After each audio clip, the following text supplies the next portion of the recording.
When you think about stepmothers, what comes to mind?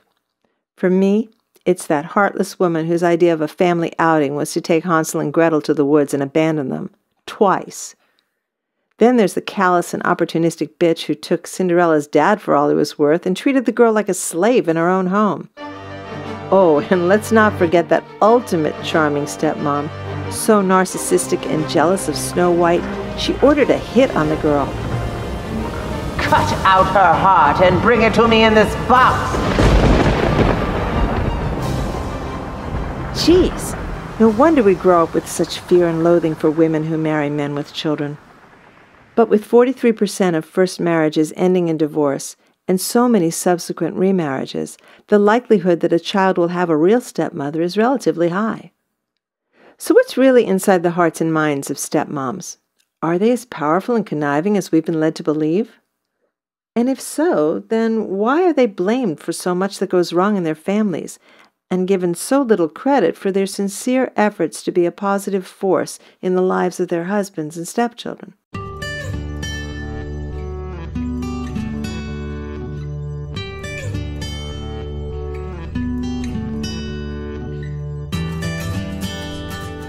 I'm Annie Fox, and this is Family Confidential, Secrets of Successful Parenting. Today's show, What's Up with Stepmothers?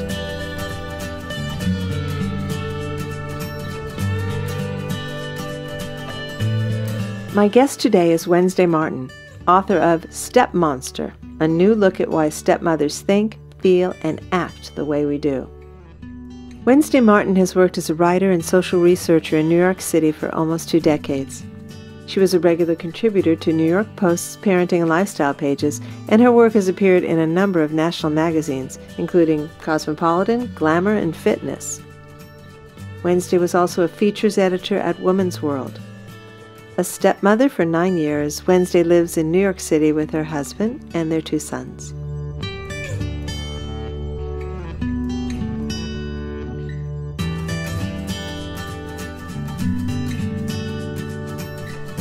Welcome, Wednesday. Thank you, Annie. Thanks for having me. It's my pleasure, and I'm really delighted that you're here. I think that the whole topic of stepmothering is one that, as we move forward in time, becomes a more common family situation. And I'm really delighted that you wrote this book. It's not something that I was well versed in, except the fairy tale stuff, which you talk about a bit. But the psychology behind stepmothering and the cultural bias against it, I found extraordinarily fascinating. So as we start off on our conversation, I know from reading the book, which was, quasi-autobiographical, that your motivation for writing Stepmonster was based on your own experience marrying a man with children. And I'd like to start off, have you telling us a little bit about that. I'd be happy to, not only because it's close to my heart, because it was my own experience, but because it turned out years later when I started to research it, that my personal experience was very common and really probably pretty instructive for other women who become stepmothers. I married my husband almost 10 years ago, and he had 2 adolescent daughters at the time. And like many, many women who become stepmothers or stepmother figures, I just thought that it would not be too hard. I thought all those bad stories don't apply to me.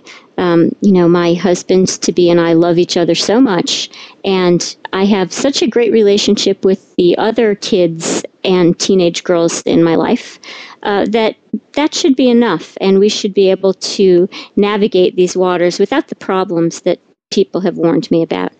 And boy, was I wrong.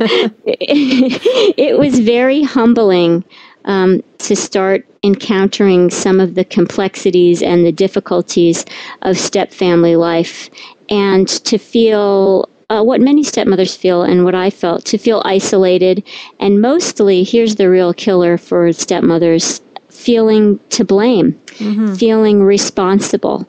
This is usually what happens to a woman with stepchildren, a woman living with or marrying a man with kids from a previous relationship. She feels alone in her problems, and she feels responsible because really... I was just going to say, so somehow you felt that you weren't doing it right?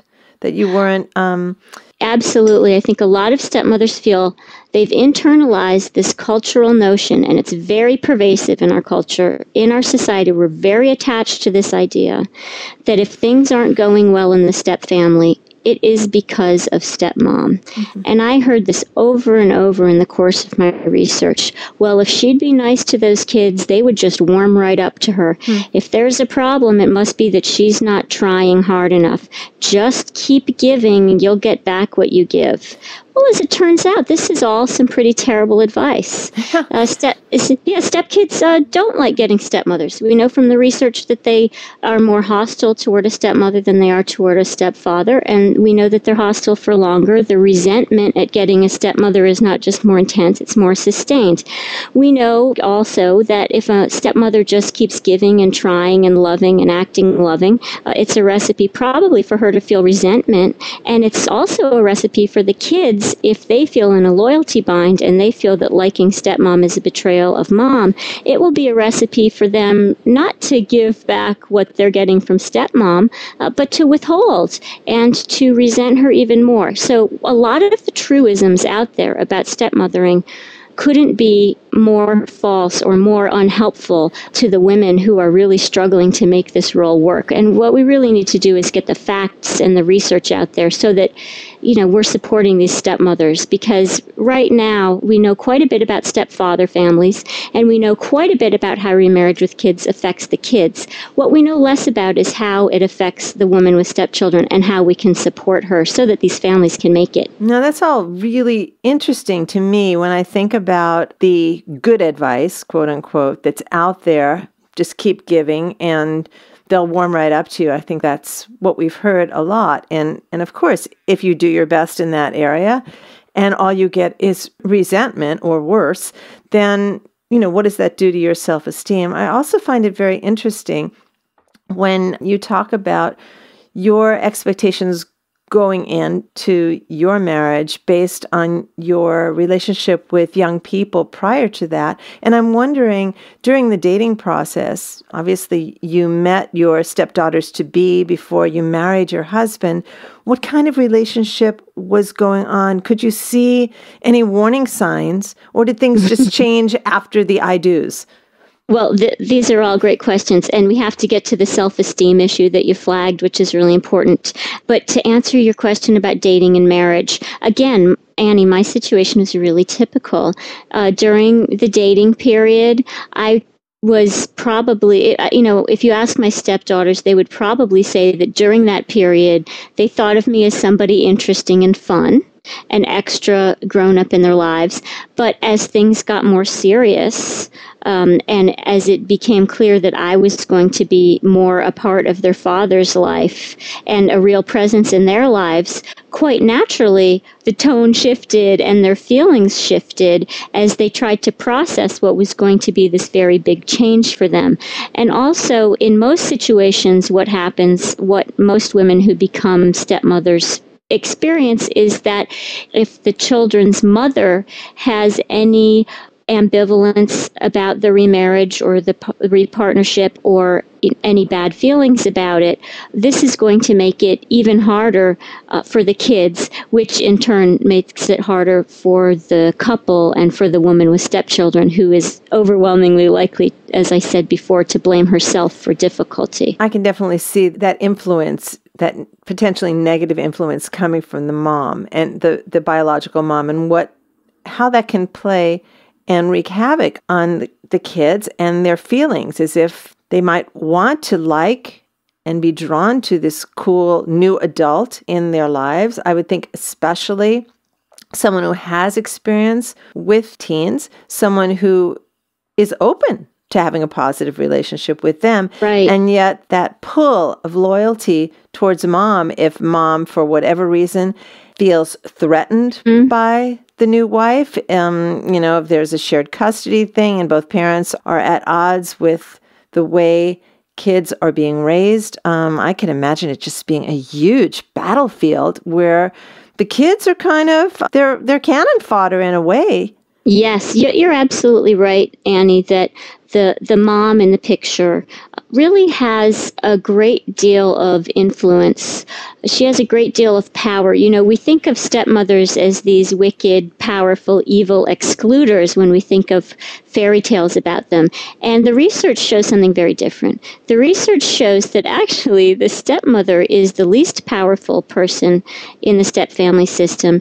She's the most vulnerable to things like burnout, anxiety, clinical depression, and she also has the least power in determining how relationships will go with her own stepchildren. Her husband and her husband's ex really play a much greater role in determining how the stepmom-stepkid relationship will unfold than the stepmother herself. Well, it's just really important, as you mentioned so brilliantly in your book, that the husband is key to this.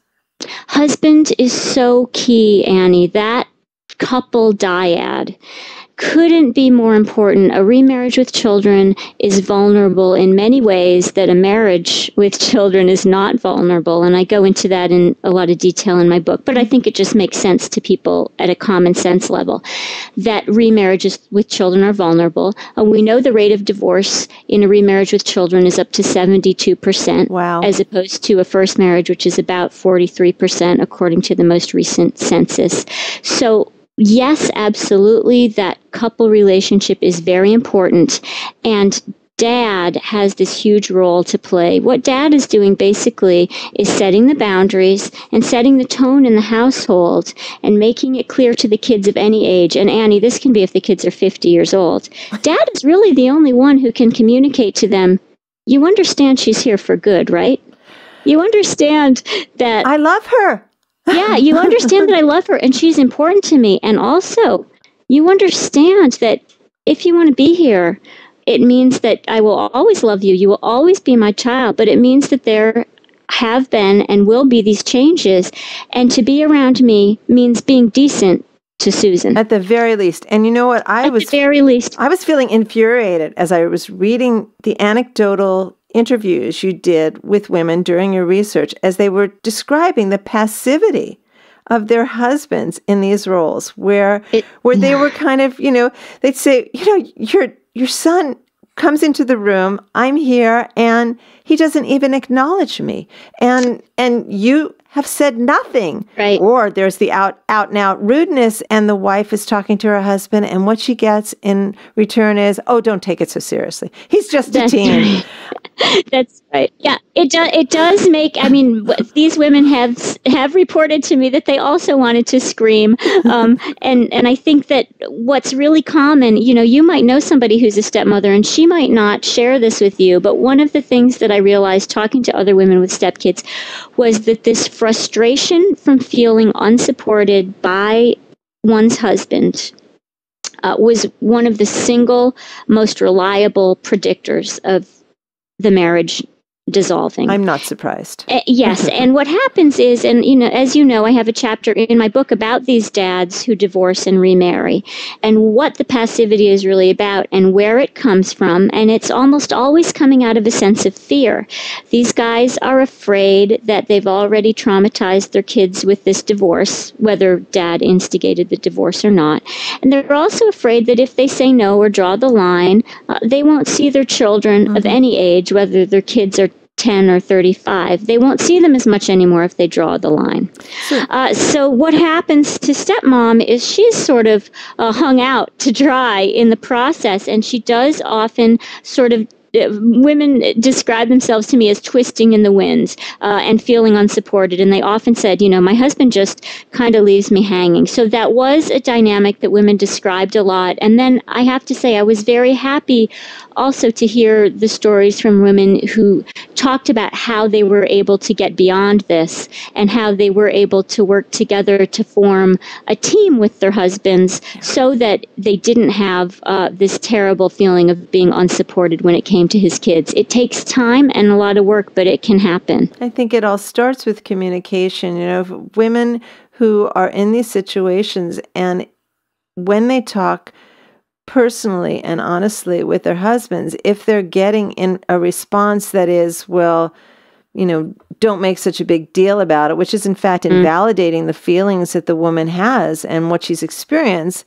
experiencing, then her likelihood of speaking up again is lowered because she's not getting any response. And that's right. I think that, for the dads who have remarried, who are listening to this, the notion that you can be contributing positively to the health and well-being of your step family versus contributing to the instability of your marriage and your step family is so important. It is. If you're going to give a message to the dads out there about ways that they can absolutely contribute to easing the tension in the step family, what would you say? I would say that there are several things that the couple can do together and that divorced and remarried dad or husband or partner can do himself. First of all, what's going to help everybody is to let go of the blended family myth. I don't care if his kids from his previous marriage or partnership are 3 or 37. This is not a first family.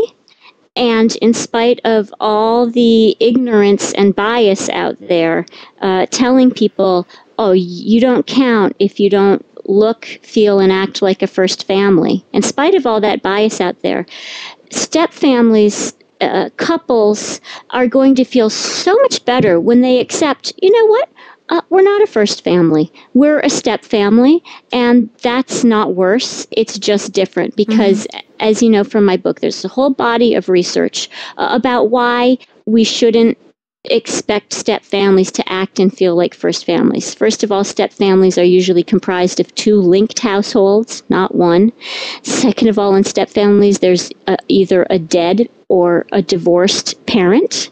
Third of all, step families bond differently than first families. First families bond as a group. Step families bond dyadically, one-on-one.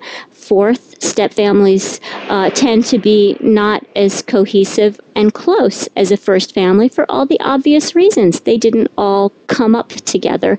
Fifth, in step families, there tends to be this phenomenon that we call step family architecture, in which a person tends to become the stuck outsider, and that's the step parent.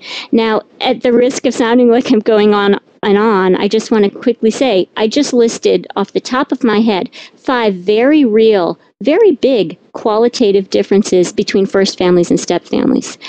They're really obvious, huge differences. Let's take the pressure off step families. Let's stop acting like they're supposed to be the Brady Bunch. They're not going to be. As soon as dad can let go of that fantasy, he's going to make life so much easier for his kids, for his wife or partner, and for himself. I think that's so important. Take that pressure, take that blended family myth pressure off everyone. Second thing, dads out there, if you feel guilty about putting your marriage first and prioritizing it and giving it attention because it's a particularly vulnerable form of marriage, if you're feeling bad about that, it's time to rethink that feeling, and it's time to talk to a professional who can help you give your marriage the priority, or your partnership the priority that it deserves, so that you and your partner have a fighting chance to have a satisfying couple relationship and a satisfying relationship with your kids. I would say that so much of what you've just talked about ought to be discussed by the couple prior to marriage. Good luck. Well, I know we all fall in love and we get really blinded, and like you, of course I can make this work. I'm great with kids. You know what, Annie? Some people, you know this as the professional that you are. You deal with parenting issues and relationship issues all the time, and you know that all these people are very different. Some people are going to do really well with a lot of information at the beginning. Some people, like me, are going to read the information at the beginning and go, poof, that doesn't apply to me. I'm not going to have these problems. And so there's a whole range here. There are women who will be terrified by my book if they read it before they marry a man with kids. And there will be other women who feel really buoyed by it and really a renewed sense of confidence that, hey, we're having these problems, but we're normal. So here's what's really typical. Yes, it would be ideal if you could sit down and have these conversations before you get married. But listen, if you find yourself in a position where that hasn't happened, and like me, you just stumbled into this thing blind because you're in love with this guy, and now suddenly here you are in the midst of what feels like an insuperable quagmire of problems, know that you're not alone.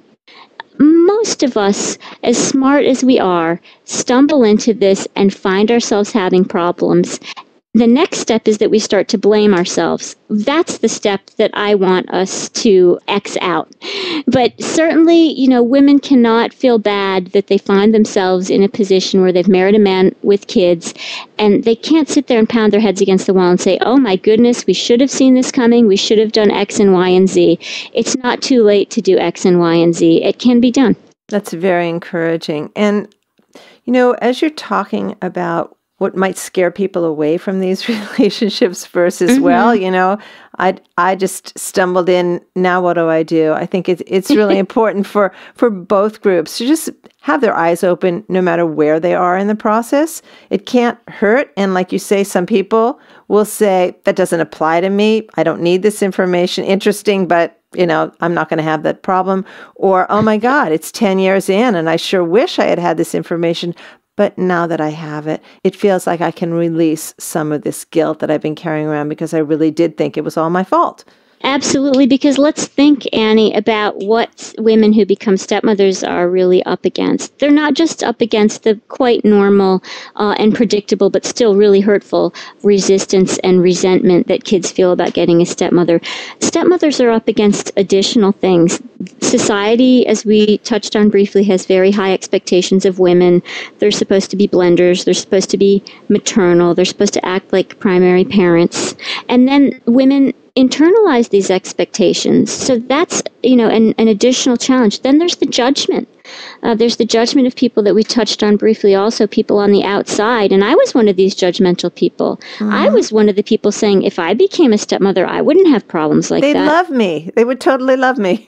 Exactly. I was one of these people saying, oh, I wouldn't have those problems. I'm nice. I like kids. Well, hold on a second. Let me ask you about your relationship coming into this marriage with your stepdaughters, and what were they throwing at you, and what different kinds of responses did you have to the feelings that you were experiencing?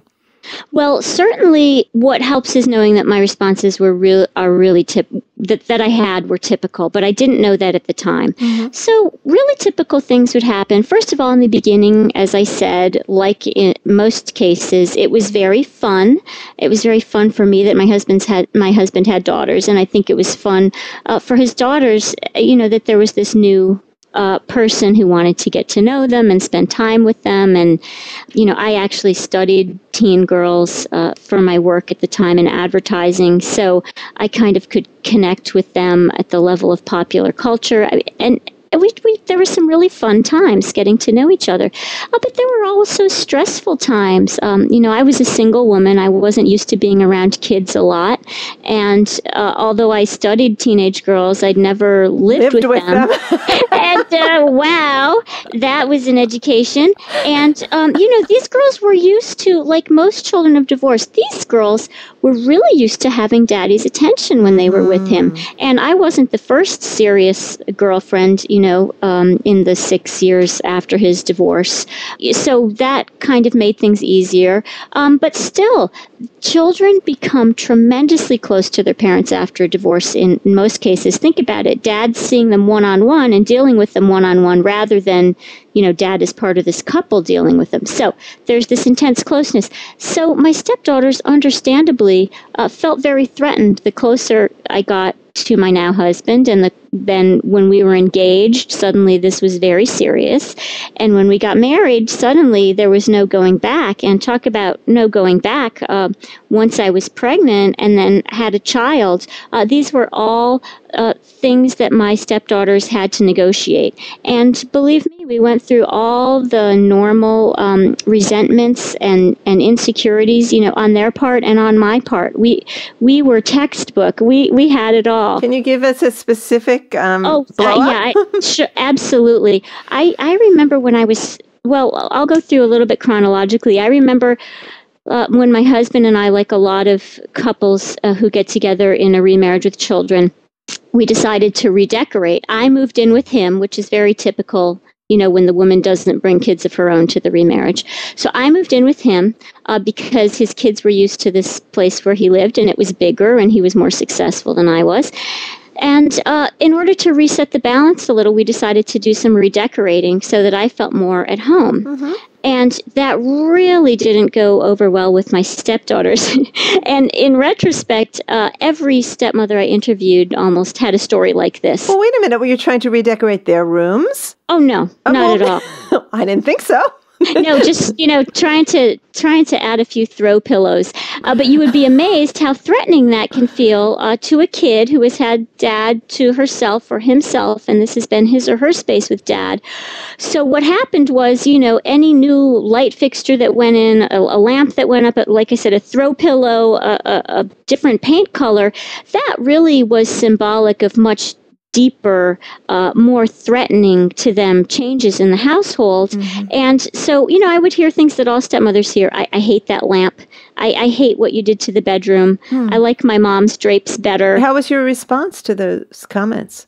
Well, I was annoyed. Did you tell them you were annoyed? I was annoyed and resentful, and like most women with stepchildren, I just took it to my husband, and I said, it's very hard for me to be the new person here and to feel like the outsider and to feel so much resistance and resentment even these little changes, and I'm frustrated.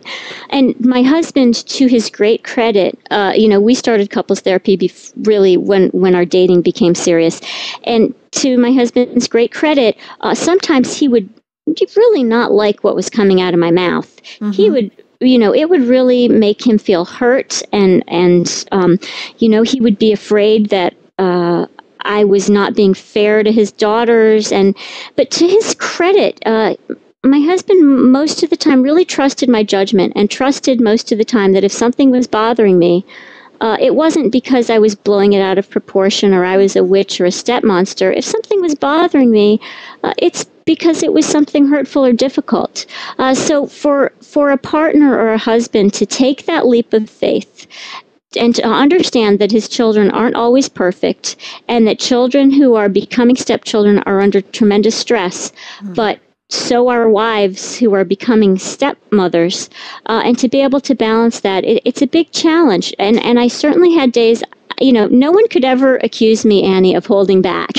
So you told your stepdaughters how you felt when those rude comments and attitude came? Mostly, instead of telling them, I had internalized this idea that they're children and I'm never allowed to say anything negative to them, so I'm going to take it to my husband. Mm-hmm. But I would recommend that if a woman feels hurt by something her stepkids say, depending on the age of the stepkids, it might be really appropriate to say, hold on a second, that hurts my feelings and you sound very angry. Right. Do you want to talk about this? And that could really open up a new phase of their relationship that could be helpful and interesting. I could imagine the other way some women go is they say, these are kids, I'm not going to get into it with them, I'm going to go to their dad, and my husband and I are going to come up with a way to deal with my feelings of frustration and my feelings of being shut out together as a couple. And to be on the same page together as a couple, as a team, as a united front. As a united front, which, by the way, is really hard for many men who divorce and remarry to get there. And we just really have to give it up for the guys who manage it, because it's a tremendous amount of work and they feel like they're betraying their children.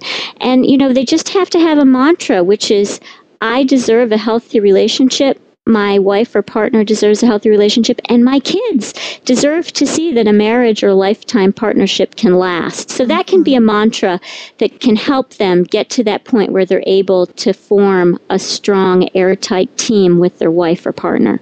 I think that's really important. As an empty nester myself and still married to the same wonderful person for 35 years, I can tell you that even in first families, kids grow up and they leave.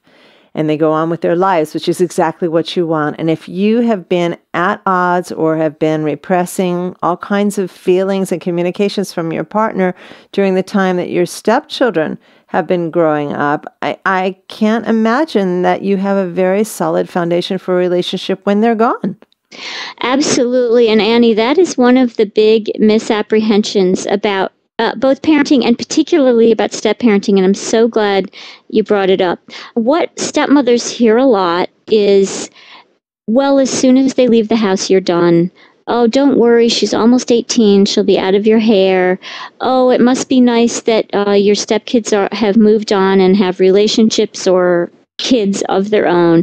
That must be a big relief for you. What you find as you look at the research and as you track women through these different life stages, and what I was surprised to find is that there were plenty of women who were stepmothers. They were in their 60s or 70s. They had stepchildren who were in their 30s and 40s. And they looked at me like I was crazy and they said, "Are you kidding?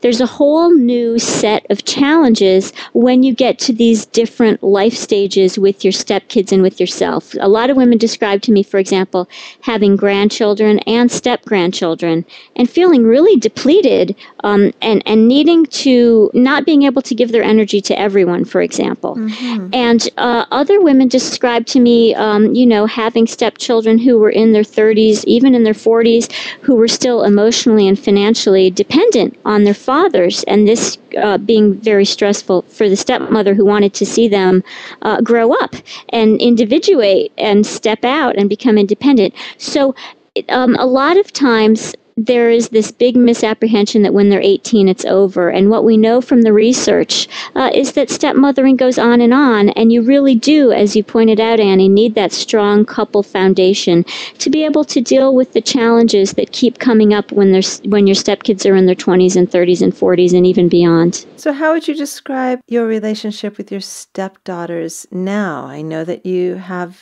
2 children of your own.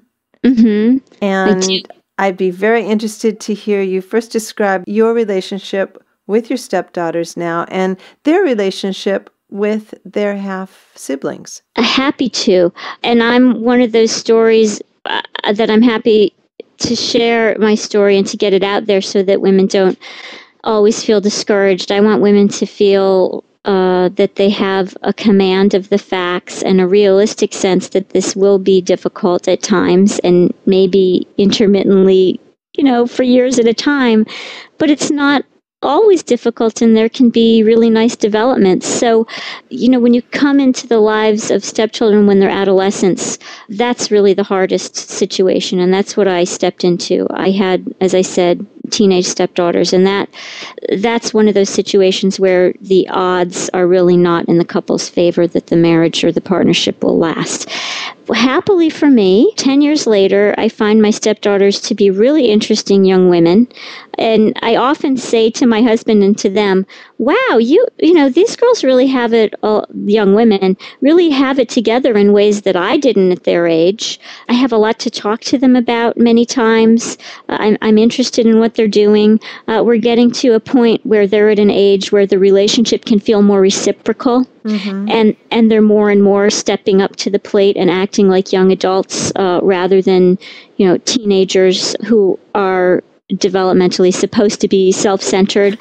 So I find the relationship for me over time got a lot more gratifying. And why did that happen? Not just because of the shifts in my stepdaughter's development, but also because of my relationship with my husband getting stronger and more secure and us working on it. That made me feel less threatened by his close relationship with his daughters. That made them seem less threatening to me and like people I wanted to get to know rather than people who were just going to reject me and I was never going to be close to them.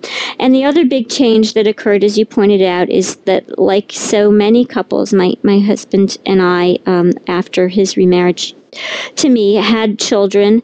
Our first child we had in typical step family fashion rather quickly. Most step couples tend to have a mutual child within 18 months of their marriage. And really? Yeah, we were typical in that regard. And my first pregnancy, I think that my stepdaughters would tell you, was quite difficult for them. They were, maybe 13 and 16 at the time, or 12 and 16 or 15. It was really hard. Dad had not just gotten remarried, but now this baby was coming. Now, my book, as you know, is about remarriage with children from the wife's point of view. And my point of view, when I became pregnant and my stepdaughters were so upset, was, I was very disappointed. And I was resentful. You were disappointed in their reaction. Exactly. And I was resentful. I understood that it was threatening to them, but I'm a human being too. And I was resentful that one of the happiest developments in my life was being marred by their bad mood about it and their unhappiness about it. Yeah, I imagine that would be very disappointing. So how did you as an individual deal with it with them, and how did you as a couple deal with it? Really, as a couple, again, to my husband's credit, he was able to... He's coming off awfully good in this interview. He is, isn't he? I better start saying some bad stuff. Let me try to remember the bad stuff. I'm an optimist. I kind of remember the good stuff. But I just remember saying to him, God, it is so hard that this is all about them. I'm pregnant. I want the pregnancy to be about us having a baby, and I'm having a hard time sharing this with teen girls who need everything to be about them. And, Wow. Now that's a very hard thing to hear as the father of the teen girl. No, but it's so true. And in fact, what you just said reminded me of something else in your book about someone who was getting married, and the stepdaughter was wailing and moaning during the ceremony about how unhappy and drew all of the attention away from the bride. That wasn't you, was it? I'm laughing, but I wouldn't be laughing now if it had been me, probably. And by the way, several women told me that story. And that is awful. And several adult stepchildren that I like a lot, and I think they're wonderful people, told me. I cried all the way through my dad's wedding to my stepmom. I got to say, as someone who is a parent educator, if I had been one of those dads at that wedding, I would have taken, I'm assuming it was daughter, not son, You're smart, Ann. taken her aside and said, you got to get with the program here. If you can't keep it together, then excuse yourself until you can, because this is inappropriate. Well, you would be a dream of a husband to a woman with stepchildren. And I hope, so many men feel way too guilty to do that. And my husband would sometimes feel guilty and terrible when it's normal. It's normal to resent that your pregnancy gets overshadowed by his kids freaking out about it. And if you don't express that you're resentful of it to someone, whether it's your friend or other stepmothers on a website or your partner, once you're able to calm down and say it in a way that he can hear it, if you don't do that, that resentment is going to flower into the Lord only knows what, and you're going to take it out on his kids, and then your marriage is going to be nowhere. So again, many dads who divorce and remarry have a hard time hearing the stepmother talk about what hurts her as anything other than criticism of his children. His kids. But when he can step back and hear you as a partner and say, I need to have partner ears as much as I need to have parent ears. That's just as an important part of my life.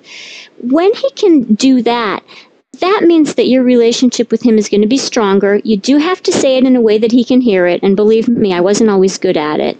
But there are tips in my book about how to say it so he can hear it. Yes. And once the couple gets there, there's no stopping them. There's no holding the couple back once they get to that point together. Okay, so you say that when you were 18 months into your marriage and you and your husband got pregnant and you got this negative reaction from your stepdaughters, how was it dealt with? Did it evolve into something more positive? And what is their relationship with your children now? Great. Yes, thank you for getting me back to that. I was actually pregnant 6 months after I got married. Okay. I was 35 at the time, so there wasn't a lot of time for dilly-dallying and putting it off. And this is also very typical in a remarriage with children. As we put off a marriage in general in our culture, we're marrying at later ages and we're needing to get pregnant sooner if we want to do it. So we were part of that trend. Yes, at first tremendously threatening to my stepdaughters, very upsetting for them, and a stressful time for all of us. And, I'm not going to pretend that it was all roses. Even when my son came, there was jealousy, and the girls probably quite normally and understandably felt threatened. But we got better and better at dealing with it. And good luck to anybody disliking a newborn and a baby. Over millennia, they have evolved all kinds of strategies to elicit love and care from people. And they do it. And my son did so. And, it was a great thing to be able for me to see my stepdaughters as sisters. It was really lovely for me to watch my son develop a relationship with them, to have, as he got older, little jokes with them, little rituals, things they did together. We're not a first family, so they're not together all the time. My stepdaughters are older, so they now have 2 younger brothers. They don't see each other a lot. My stepdaughters are very appropriately focused on their schooling, their careers, their boyfriends, their apartments, their peers. But when they do see each other, it's really a wonderful feeling for me as a mom to watch these girls who are older than my boys and who are their sisters build this relationship with them over time. And it hasn't always been easy, but it sure is gratifying to look at it now. That's lovely. And there you've got this marker in the sand. When you were pregnant, you knew exactly how they felt about this unborn child. And here you can watch them from in a stepping back kind of position and see them enjoying the relationship here this many years later. It's lovely. It's really lovely. There can be huge shifts, and that's what I would urge anybody listening who's in a step family and feeling discouraged. There can be huge shifts. And the other thing, Annie, and you know this as a realistic parent and as a parenting expert, but for step families especially, and particularly stepmothers, I just think it's so important that we accept that these just might be good enough relationships. These don't have to be perfect relationships. Your relationships with your stepkids don't have to feel like mother-daughter or mother-son relationships, and probably they never will. But they can be good enough relationships. They can even be relationships that are sometimes conflictual and stressful, but that doesn't stop you from having a great marriage, and that doesn't mean that you can't enjoy your stepkids when they're around. It can be good enough versus perfect. That's really well said. Okay, I think we're going to wrap up, and what I'd like to ask you to do is, if you can, let our listeners know where they can get more information about you and perhaps some online resources for step families. I'd be happy to. My website is www.wednesdaymartin.com, and on that website, your listeners who go to the website can learn some facts about step family life and read an excerpt from Stepmonster and hopefully find some understanding there. I also have a list of resources on my website, including the National Step Family Resource Center. And this is a wonderful organization. It can refer step families to therapists who really know about step family dynamics and who have been trained to help step families and step couples. They can help people find professionals like that in their area. The National Step Family Resource Center website offers really smart, insightful articles about step family life, and it also refers people to support groups in their area. So I'm a big fan of the National Step Family Resource Center website. Also, Annie, you're in California. There's a great resource there called the Step Family Center, run by a stepmother and a therapist named Susan Swanson.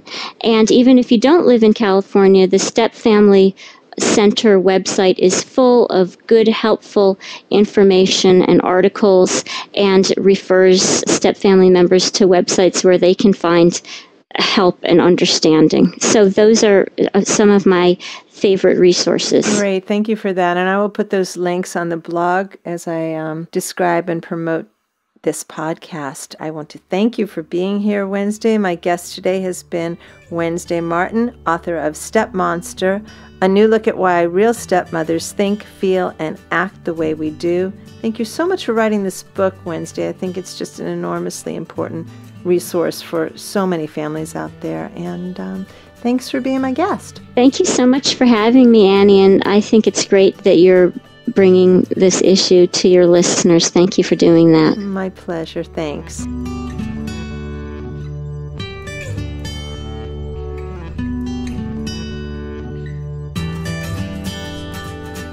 I'm Annie Fox for Family Confidential.